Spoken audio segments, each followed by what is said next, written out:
nama saya Muhammad Usmanuddin. Saya adalah guru sejarah kebudayaan Islam pada Madrasah Aliyah An-Nur Tebing Suluh, Kecamatan Lempuing, Kabupaten Ogan Komering Ilir, Sumatera Selatan. Sekaligus mahasiswa WPG dalam jabatan Batch 1 dari Universitas Mahmud Yunus Batu Sangkar, Sumatera Barat, dengan nomor peserta 79008004700060 dengan NIM 2460102391. Pada kesempatan kali ini saya akan menampilkan video pembelajaran di kelas 10 dengan tema substansi dan strategi dakwah Khalifah Ali bin Abi Thalib. Untuk itu dimohon kepada Bapak Ibu dosen memberikan saran dan masukan terhadap pembelajaran yang saya lakukan.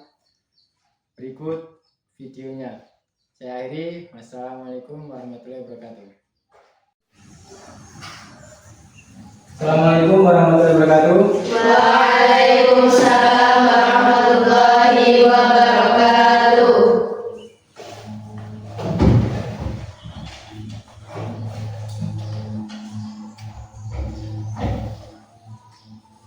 Apa kabar semuanya? Alhamdulillah, luar biasa, Allahu Akbar. Berarti sehat semua ya.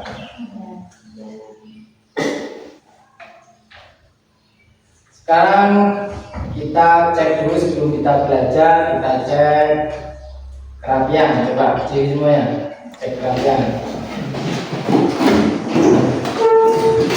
Ya, cek, sudah rapi semua. Sekarang kita cek kelas kita. Nah, mana? Kira-kira sudah bersih apa belum? Coba lihat kanan kiri ada sampahnya enggak? Tidak. Nah, itu masih ada sampah. Coba diambil. Yang bawah itu, yang bawah diambil. Sampahnya ini, diambil. Ambil itu ya, satunya ambil.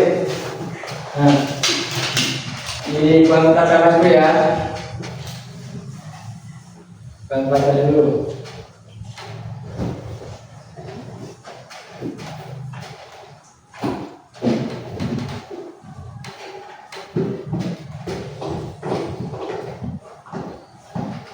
Oke, sebelum kita mulai, saya mau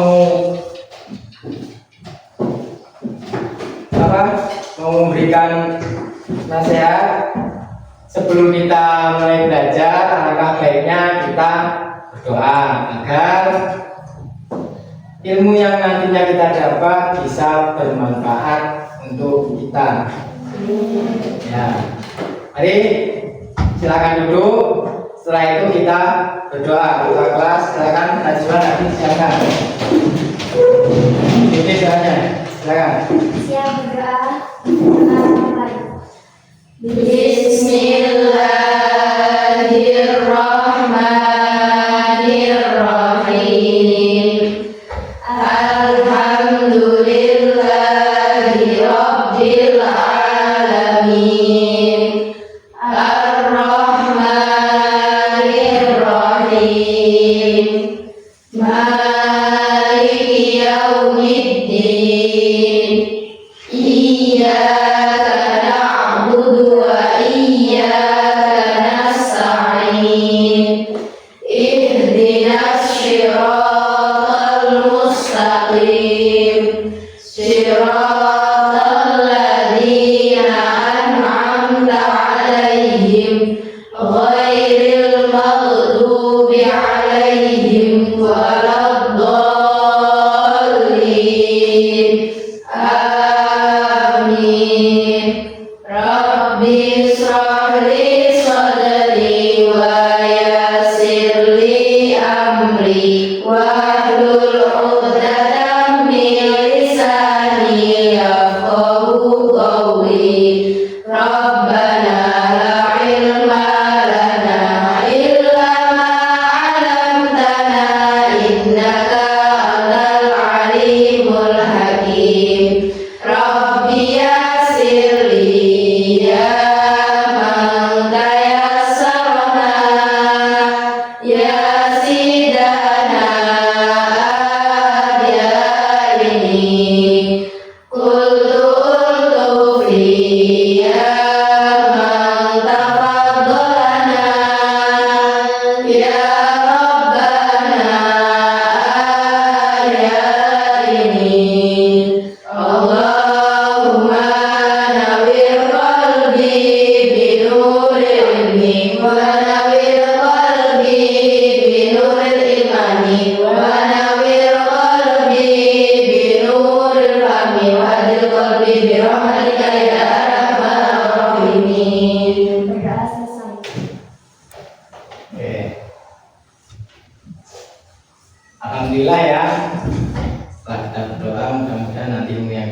semoga bisa bermanfaat untuk kita semuanya.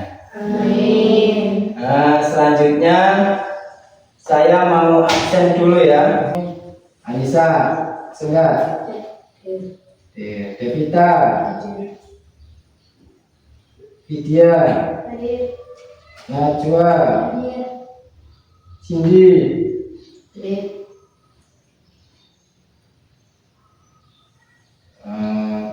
Nazila, Nurlaila, Putri. Alhamdulillah hadir semua ya. Ya. Setelah ini kita mulai. Selanjutnya saya sangat senang sekali karena hasil dari evaluasi kemarin nilai kalian semua itu sangat memuaskan ya. Nah, bagus-bagus, alhamdulillah. Berarti kalian memperhatikan apa yang saya sampaikan. Nah, coba untuk mengulas kembali, siapa tahu masih ada yang sudah mulai lupa atau gimana. Pelajaran kita sekarang kan Khulafaur Rasyidin yang keempat, yaitu Ali bin Abi Thalib. Terus sebelum Ali bin Abi Thalib ada berapa khalifah? 3. Yang pertama Abu Bakar As-Siddiq. Yang kedua Umar bin Khattab. Terus yang ketiga Utsman bin Affan. Dan selanjutnya Ali bin Abi Thalib. Ali bin Abi Thalib. Oke, gambaran materi yang akan diajari. Kira-kira ada yang sudah tahu belum? Ali bin Abi Thalib itu mempunyai hubungan darah dengan Nabi Muhammad SAW. Jadi apa hubungannya? Oh, sepupu. Bagus. Ada yang lain? Sebagai menantu. Oh, jadi Ali bin Abi Thalib adalah sepupu Nabi Muhammad SAW dari pamannya ya, yang bernama Abi Thalib. Bagus ya. Makanya nilai kalian kemarin sangat bagus dan memuaskan. Tepuk tangan buat kalian sendiri.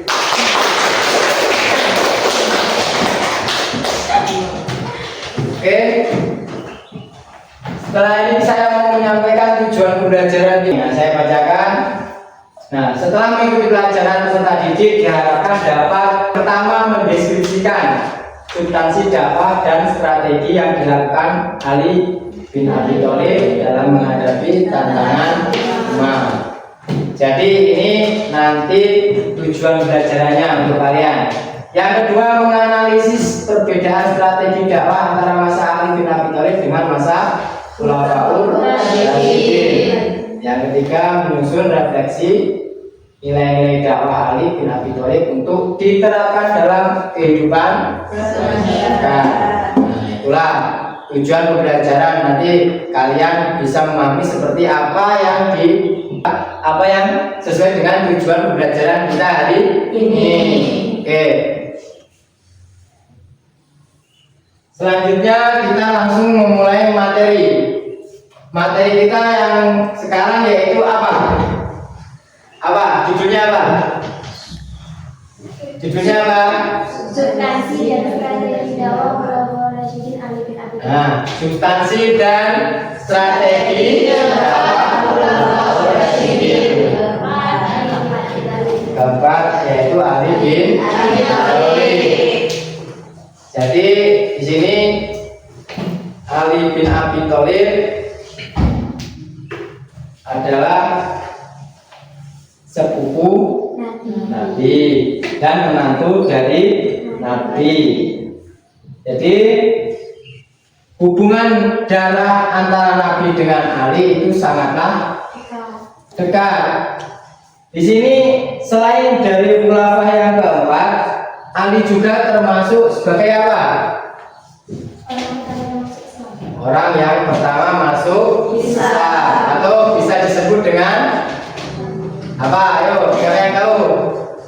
Coba. Apa yang tahu? Apa? As-sabiquna awalun. Jadi orang-orang yang pertama memeluk Islam. Yang selanjutnya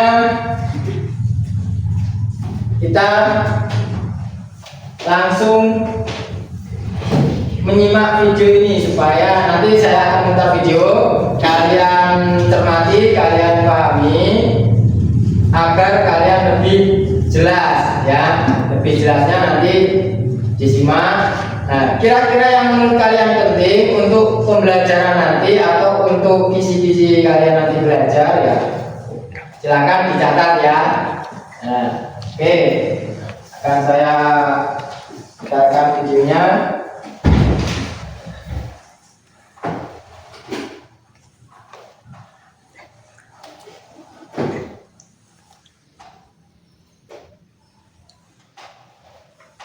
Silakan disimak ya, disimak dan diperhatikan. Yang perlu kalian catat silakan dicatat.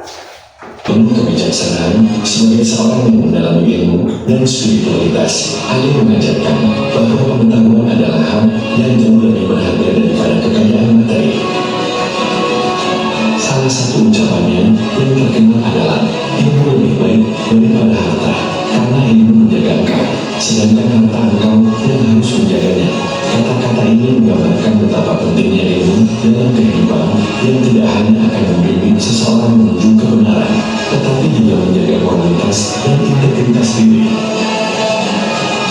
Ali mengajarkan bahwa ilmu adalah cahaya yang akan membimbing umat manusia dalam menghadapi kehidupan yang penuh tantangan.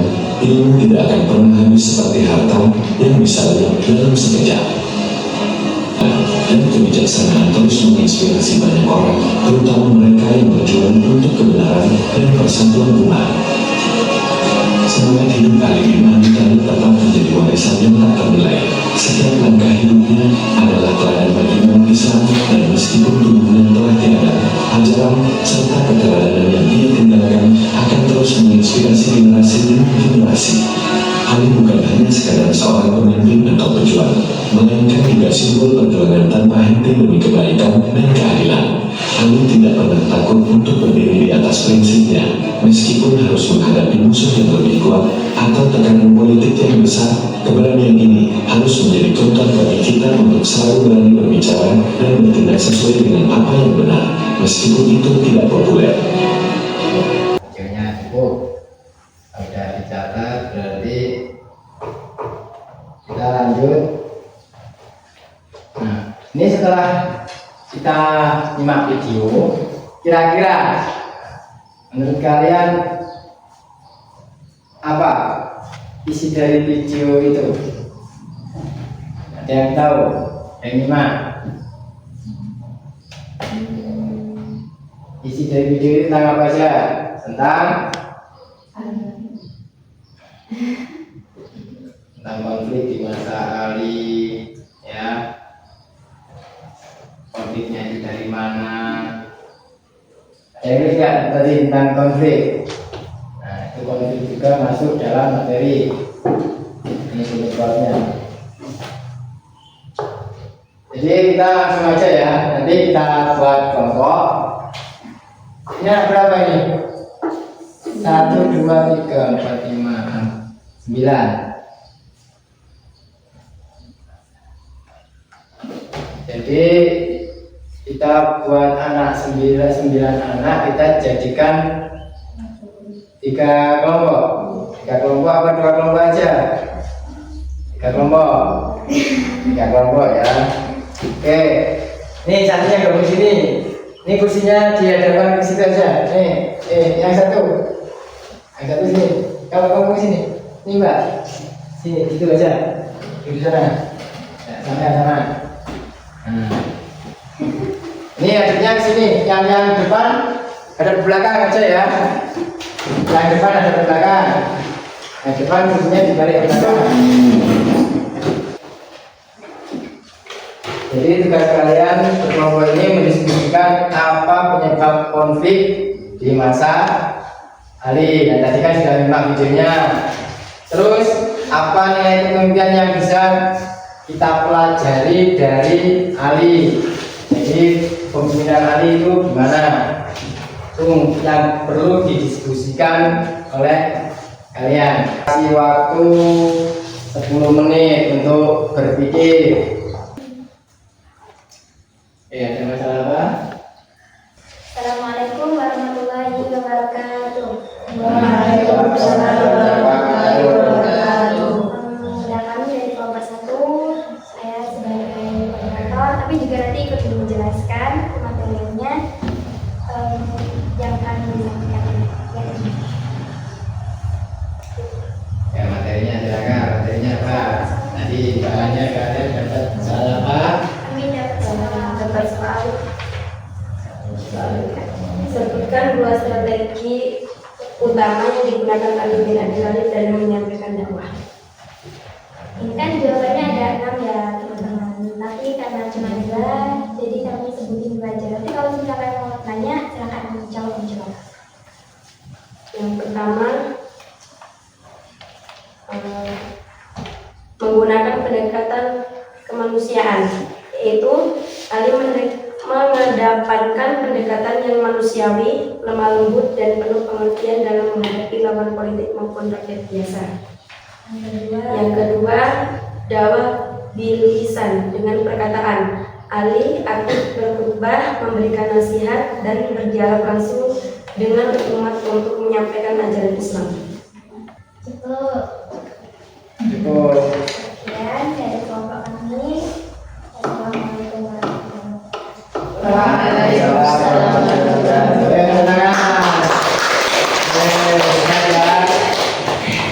warahmatullahi wabarakatuh. Kami dari kelompok 2 ingin mempresentasikan materi yang telah kami pelajari pada hari ini yang akan dibacakan oleh Saudari Rahma.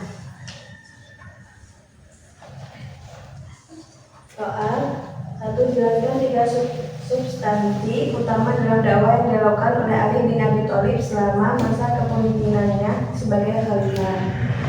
Jawabannya apa? Jawaban kalian? 1. Menegakkan keadilan.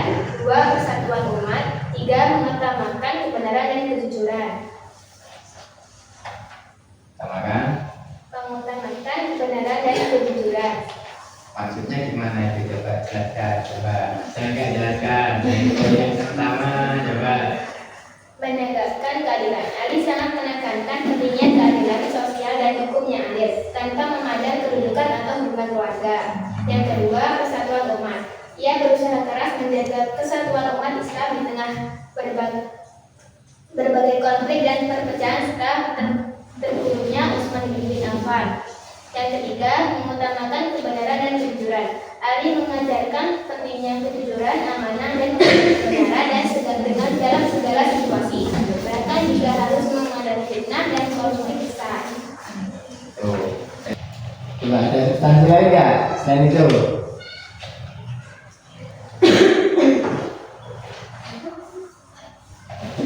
Coba. Nggak ada. Ada. Coba. Apa? Kan ada apa? 4. Kesederhanaan dan zuhud. 5. Pendidikan dan ilmu pengetahuan. 6. Hak asasi dan kesejahteraan rakyat. Itu. Paham? Paham belum?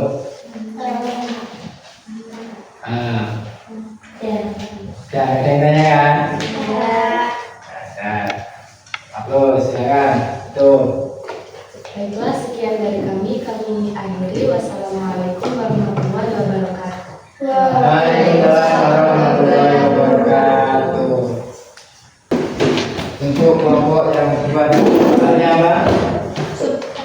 Substansi. Oke, tepuk tangan dulu ya. Assalamualaikum warahmatullahi wabarakatuh. Waalaikumsalam warahmatullahi wabarakatuh. Kami dari kelompok 3 akan mempresentasikan pelajaran moderator bersama Bapak Sulisati, dan ini di samping saya Nazila Amania sebagai pembaca. Dipersilakan kepada Nazila Amania. Bagaimana Ali bin Abi Thalib diangkat menjadi khalifah? Apa itu soalnya ya. Bagaimana proses pengangkatan Ali menjadi khalifah? Coba menurut kalian gimana? Kelompok 3 ya. 1. Kondisi setelah wafatnya Utsman bin Affan. Utsman bin Affan wafat dalam peristiwa yang tragis. Beliau dibunuh dalam kerusuhan di Madinah tahun 35 Hijrah, 65 Masehi. Setelah kematian Utsman, Ali mengalami kekosongan kepemimpinan dan situasi kacau. Masyarakat Muslim, terutama penduduk Madinah dan para pemberontak yang sebelumnya mengepung Utsman mendesak agar segera diangkat khalifah baru. Itu jawaban yang pertama. Nah, jawaban yang kedua apa? Kira-kira ini. Wah. 2. Silakan kepada Ali bin Abi Thalib. Banyak sahabat senior dan masyarakat utama meminta Ali untuk menerima jabatan khalifah. Ali pada awalnya menolak karena ia menyadari beratnya tanggung jawab tersebut dan kondisi umat Islam yang sedang terpecah. Namun karena desakan kuat dari berbagai pihak dan kebutuhan mendesak akan seorang pemimpin, akhirnya Ali bersedia. Coba. Saya mau ditanyakan, Sangat. apa penyebab lain dari pengangkatan Khalifah Ali bin Abi Thalib? Yang disebutkan tadi berarti ya. Selain yang disebutkan tadi, coba ada yang lain apa lagi? Tania, coba. Bagi kami pada hari ini, untuk saya akhiri. Kami. Kami akhiri. Karena kalian bergabung jadi kami ya. Kami akhiri. Wassalamualaikum warahmatullahi wabarakatuh. Waalaikumsalam warahmatullahi wabarakatuh. Berikan aplaus untuk teman saya. Wah, bagus ya presentasinya ya. Alhamdulillah. Sepertinya jawabannya juga sudah memuaskan. Ini biar kalian gak ngantuk aja ya, diberi hadiah ya, hadiah. Mana yang paling bagus tadi ya? Kira-kira ada nggak yang paling pede? Pak, saya Pak, kelompok saya. Ada nggak? Tegang semua. Gimana dong? Ada yang mau nggak? Ini saya punya pipi saling. Ada yang mau nggak? Kira-kira? Oke. Kelompok yang paling bagus kayaknya penyampaiannya tadi yang kelompok mana?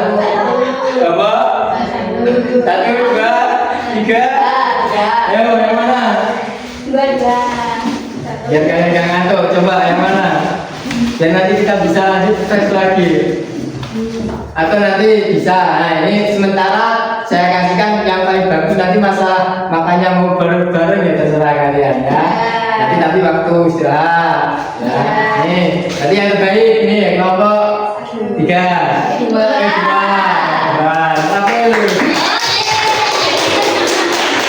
Terus close. Setelah dipahami dan dicermati dari hasil kalian memberikan materi presentasi, bisa dijelaskan atau bisa disimpulkan bahwa kepemimpinan Ali itu diawali dengan adanya konflik atau banyaknya konflik dikarenakan kekosongan kepemimpinan. Nah itu faktor utama yang mengakibatkan Ali ditunjuk menjadi khalifah yang ke-4.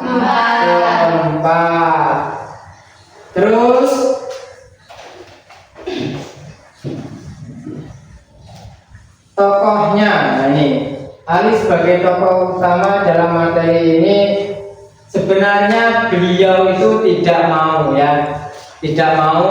Saya tambahi untuk penjelasan tadi, mungkin ada tambahan. Jadi untuk materi tadi bahwasanya Ali itu sebenarnya tidak mau menjadi khalifah ya, karena dia merasa kurang mampu. Karena Ali setelah itu Ali berpikir karena kurangnya, karena tidak adanya khalifah, maka dengan terpaksa dia menyetujuinya ya. Simpulannya seperti itu. Terus sosok dari Ali seperti apa menurut kalian? Orangnya pemimpin yang adil atau gimana?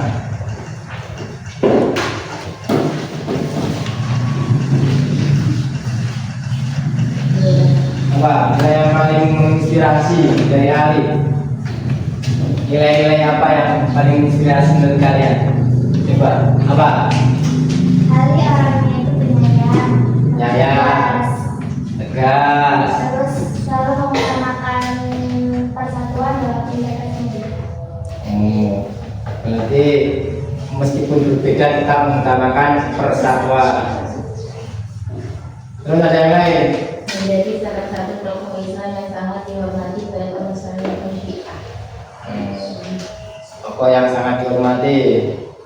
Terus ada yang lain? Sosoknya seperti Ali apa? Bijaksana,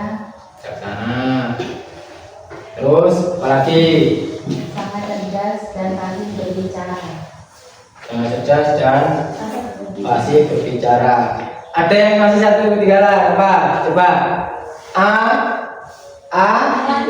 Adil. Nah, itu yang paling penting, itu Ali adil.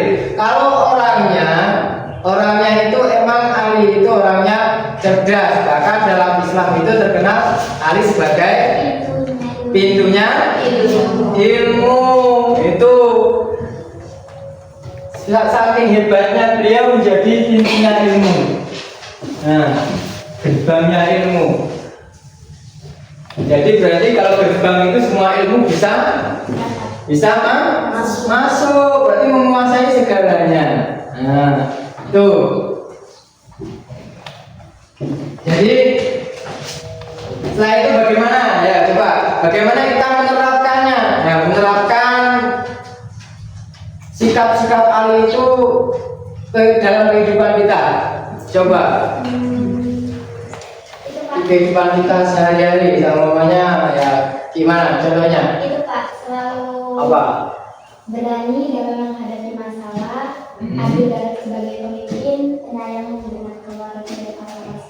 Oh, bagus, tepuk tangan. Ya, bagus. Ada yang lain, coba silakan, monggo. Gak apa-apa, jangan takut salah karena kalian masih tahap belajar. Nah, nanti kalau kurang pas nanti saya beneri umpamanya ya. Silakan, ada yang lain? Silakan. Gak apa-apa, jangan malu-malu. Dapat menjalankan hidupnya sederhana. Oh, bagus. Karena sederhananya Ali ya. Oke. Yang lain? Dan teguh dalam prinsip. Jadi setelah kita pelajari bareng-bareng ya, ini kita simpulkan atau saya simpulkan bahwa materi pelajaran kita ini tentang khalifah yang keempat yang bernama Ali. Terus kita simpulkan lagi, apa lagi? Jadi apa yang bisa kita terapkan dalam kehidupan kita sehari-hari, yaitu dengan mulailah kita ya kan, kita berlaku adil di kelas. Maksudnya adil gimana? tugas seorang siswa samanya bersih-bersih ya bersih-bersih. Itu adil dengan diri kita sendiri. Ya, waktunya temennya piket ya piket. Itu. Jangan pas waktunya temennya piket nggak mau piket, kamu nggak mau piket, pas waktunya kamu piket. Nah, itu ya. Jadi berlaku adil di kelas. Terus menghargai teman yang berbeda pendapat, nah musyawarah. Ya, itu kesimpulannya yang jelas kita harus memiliki sifat yang adil, yang jujur, berani dan saling menghargai antar sesama. Tuh, paham? Nah, tuh. Jadi kesimpulannya mudah-mudahan kita sebagai generasi ya bisa menjadi generasi yang solihah, karena ini kelasnya kelas cewek semua ya, karena waktunya untung pas jamnya jam cewek di kelasnya, jadi ya maklum. Terus untuk materi kedepannya kita akan bahas apa? Coba lihat tentang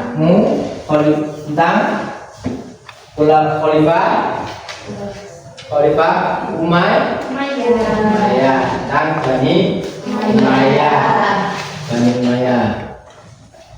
Jadi penjelasannya tentang Bani Umayyah itu adalah, kalau gambaran dikit ya, ini untuk materi kedepannya, ini gambaran ya. Nah ini Bani Umayyah itu didirikan oleh seorang Muawiyah ya. Muawiyah itu siapa? Muawiyah itu adalah putra dari Abu Sufyan ya, dari Abu Sufyan. Nah, di situ Khalifah Bani Umayyah itu berdiri itu setelah berakhirnya masa jabatan Khulafaur Rasyidin yang keempat.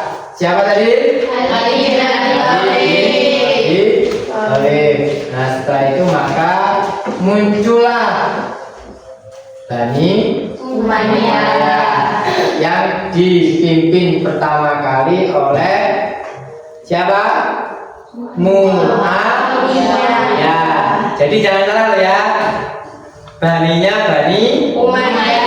Ya, yang memimpin siapa?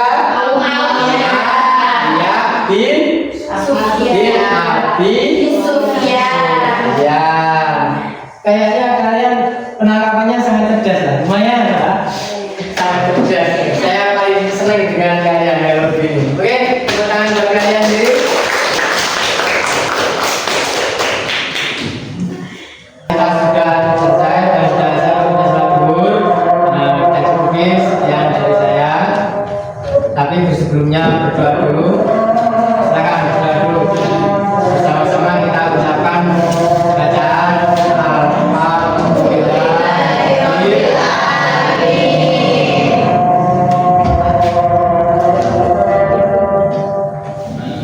Untuk doa akhir silakan doa dipimpin oleh kepala kelasnya seperti biasa. Gimana doanya?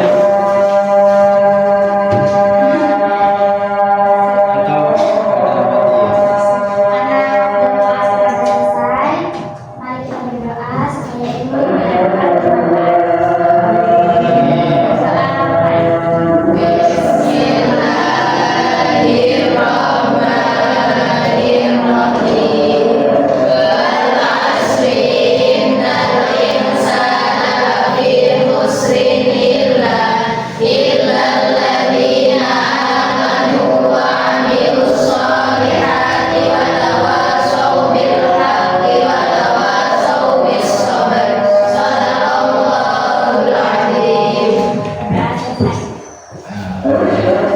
Cukup ya, jangan lupa belajar buat kalian semua. Tetap jaga kesehatan supaya kalian bisa belajar dengan tenang, dengan rutinitas yang sesuai. Cukup ya, cukup sekian dari saya. Saya akhiri, wabillahi taufiq wal hidayah.